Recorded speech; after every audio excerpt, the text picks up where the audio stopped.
بسم اللہ الرحمن الرحیم۔ محترم ساتھیوں، امام حسن علیہ السلام اور امیر معاویہ کے درمیان ہونے والی صلح کے پیچھے حقائق کیا تھے اور کون سے عوامل کار فرما تھے جن کی بنا پر امام حسن علیہ السلام نے امیر معاویہ کے ساتھ مصالحت اختیار کی؟ اور اس سے بھی اہم سوال یہ ہے کہ کیا امیر معاویہ نے اس صلح کے بعد اس صلح کی تمام شرائط کو پورا کیا یا نہیں؟ اہل سنت اور اہل تشیع کے موقف کو الگ الگ سے بیان کر کے حقائق کو واضح کرنے کی کوشش کریں گے۔ اس مصالحت کے معاہدے کے پیش نظر حقائق بقلم امام سیوطی رحمۃ اللہ علیہ کچھ یوں رقم ہوئے ہیں کہ معاویہ بن ابو سفیان خلافت راشدہ کے علاقے شام کے گورنر تھے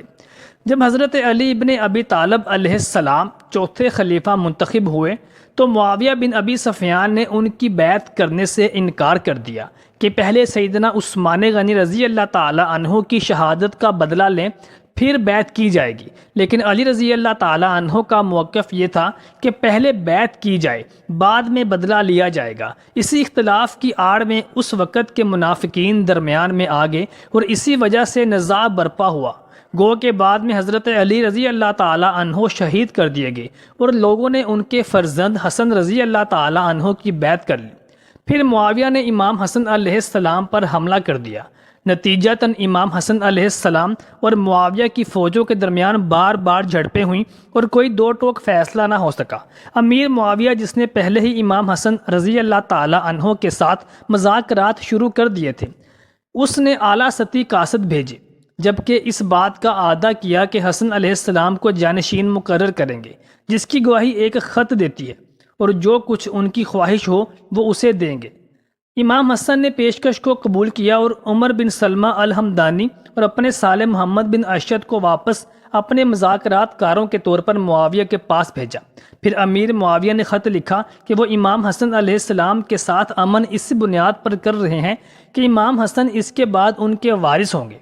انہوں نے قسم کھائی کہ وہ اسے نقصان پہنچانے کی خواہش نہیں کریں گے، اور یہ کہ وہ 1,00,000 درہم خزانہ بیت المال سے سالانہ اس کا وظیفہ مقرر کریں گے، ساتھ ہی ساتھ فسا اور داربگرد کی زمینوں کا ٹیکس بھی ادا کرتے رہیں گے، جس کو وصول کرنے کے لیے امام حسن رضی اللہ تعالی عنہ اپنے آدمی بھیجا کریں گے۔ یہ خط 4 قاصدوں نے مورخہ اگست 661 سن میں لکھا۔ جب امام حسن علیہ السلام نے خط پڑھا تو فرمایا وہ میرے نفس کو اس معاملے پر مائل کرنے کی کوشش کر رہے ہیں، اور اگر مجھے اس کی طمع اور لالچ ہوتی تو میں کیا ان سے صلح کرتا؟ پھر انہوں نے امیر معاویہ کے بھانجے عبداللہ بن حارث کو واضح ہدایات کے ساتھ ان کے پاس واپس بھیجا اور ان سے کہا کہ جا کر اپنے ماموں سے کہو کہ اگر وہ عوام الناس کے تحفظ کی ضمانت دے دیں تو میں ان سے صلح پر آمادہ ہوں۔ تب امیر معاویہ نے اپنی مہر لگا کر ایک کاغذ بھیجا کہ امام حسن علیہ السلام اس پر جو شرائط چاہیں لکھ لیں۔ امیر معاویہ نے امام حسن رضی اللہ تعالی عنہ کو شام آنے کی دعوت دی۔ جب امام حسن علیہ السلام دربار معاویہ میں آنے لگے تو معاویہ نے امام علیہ السلام سے گفتگو کے بعد ان کو اپنی طرف سے تحائف دیے اور بہت سے زیورات اور تحفے دیے۔ جب زیورات امام حسن علیہ السلام کو پیش کیے گئے تو انہوں نے وہ سارے تحائف ایک ضرورت مند کو دے دیے اور فرمایا کہ میں فاطمہ رضی اللہ تعالی عنہ کا بیٹا ہوں۔ سیدنا انس بن مالک رضی اللہ تعالی عنہ سے روایت ہے کہ ایک دفعہ نبی کریم صلی اللہ علیہ وآلہ وسلم نے امام حسن علیہ السلام کو اپنی مبارک گود میں بٹھا رکھا تھا، تو صحابہ کرام نے عرض کی، یا رسول اللہ صلی اللہ علیہ وآلہ وسلم، آپ کے اس بیٹے کی شان مبارک کیا ہے؟ تو نبی کریم صلی اللہ علیہ وآلہ وسلم نے ارشاد فرمایا کہ میرا یہ بیٹا مسلمانوں کے 2 گروہوں کے درمیان مصالحت کا سبب بنے گا اور ان کے درمیان میں فتنہ انگیزی کو دور کر دے گا۔ مولا علی رضی اللہ تعالی عنہ کی شہادت کے بعد جب منصب خلافت کا بار گرا امام حسن علیہ السلام کے کاندھوں پر رکھا گیا تو حالات اور سازشوں اور فتنوں کا دور شدت اختیار کر چکا تھا، اور امام حسن رضی اللہ تعالی عنہ کے رفقا اور ان کی فوج کے کمانداروں کو امیر معاویہ کی جانب سے انعام و اکرام اور دولت کی لالچ نے غداری پر مجبور کر دیا تھا۔ امام حسن علیہ السلام چاہتے تو مسلمانوں کے دونوں گروہوں کو لڑا کر اپنی خلافت کو مضبوط کر سکتے تھے، جس کا وہ شرعی حق بھی رکھتے تھے، لیکن انہوں نے مسلمانوں کو فتنہ انگیزی سے اور شر انگیزی سے اور خون ریزی سے بچانے کے لیے اور اپنے نانا امام الانبیاء نبی صلی اللہ علیہ وآلہ وسلم کی پیشین گوئی کے مطابق معاویہ کی جانب صلح کا ہاتھ بڑھایا تاکہ مسلمانوں کو اس نازک دور سے خون ریزی سے بچایا جا سکے۔ گو کہ اس صلح کے بعد امام حسن علیہ السلام اپنی وفات کے وقت تک عام مسلمانوں کی طرف سے طعن و تشنیع اور تنقید کا نشانہ بنتے رہے، لیکن تاریخ نے ہمیشہ امام حسن علیہ السلام کی صلح کو زیرک دانائی اور عقل و فہم کا فیصلہ ثابت کیا، اور آنے والے حالات نے بھی ثابت کیا کہ امام حسن علیہ السلام نے اس صلح کے ذریعے مسلمانوں کو ایک اور فتنہ عظیم سے بچایا۔ اس صلح کے مختلف عوامل و اسباب ہیں، جن میں سے امام حسن علیہ السلام کے بعض کمانداروں کی امام علیہ السلام سے خیانت، حفظ مصلحت مسلمین، شیعوں کی جان مال اور عزت و آبرو کی حفاظت، اور خوارج کا اسلام کو نقصان پہنچانے کا خطرہ، یہ وہ اہم ترین عوامل ہیں کہ جن کی وجہ سے امام حسن علیہ السلام اس صلح نامے پر راضی ہوئے۔ معاویہ اور اس کے درباریوں نے اسلام، رسول خدا صلی اللہ علیہ وآلہ وسلم اور ان کی اہل بیت کی دشمنی میں یہ حالات پیدا کر دیے تھے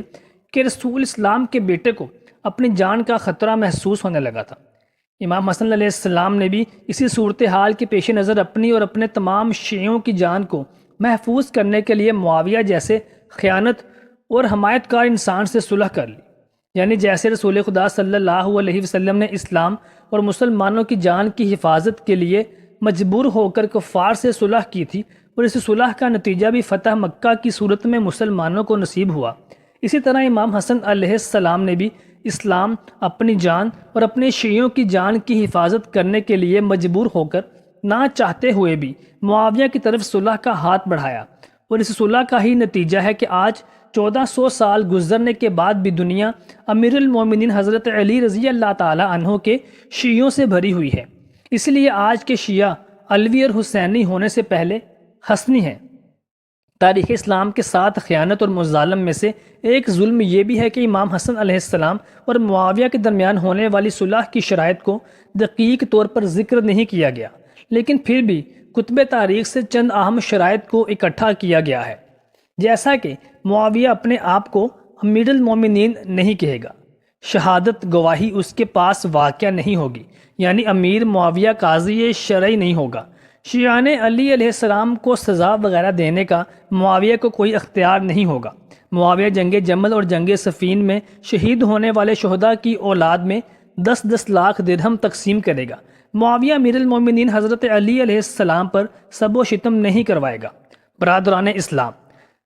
تاریخ کے سینے پر ثبت ہے کہ معاویہ بن ابی سفیان نے ان میں سے کسی ایک پر بھی عمل نہیں کیا تھا۔ اس کا سب سے بڑا ثبوت مولا علی رضی اللہ تعالی عنہ پر ہونے والے سب و شتم ہے، جو کہ بنو امیہ کے ادوار میں جاری رہے اور ان میں شدت ہی آتی رہی، یہاں تک کہ مروان بن حکم نے امام علی علیہ السلام پر سب و شتم کرنے کی غرض سے نبی صلی اللہ علیہ وآلہ وسلم کی سنت کو بھی تبدیل کر دیا اور عیدین اور جمعہ کی نماز سے پہلے ہی خطبہ دینا شروع کر دیا۔ پھر عمر بن عبدالعزیز کے مبارک دور میں جا کر اس بدعت کا کلا کما ہوا، اور رہا سوال شیعان علی کو تحفظ دینے کا، تو اس پر بھی عمل نہیں کیا گیا، بلکہ ابن یاسر، مالک اشتر اور حجر بن عدی یہ وہ شخصیات ہیں جو شیعان علی تھے، اور ان کا جرم بھی یہی تھا کہ یہ شیعان علی ہیں، اسی وجہ سے انہیں شہید کروا دیا گیا۔ اس تفصیل اور تحقیق کی روشنی میں صلح امام حسن علیہ السلام کو ان کے مقام امامت سے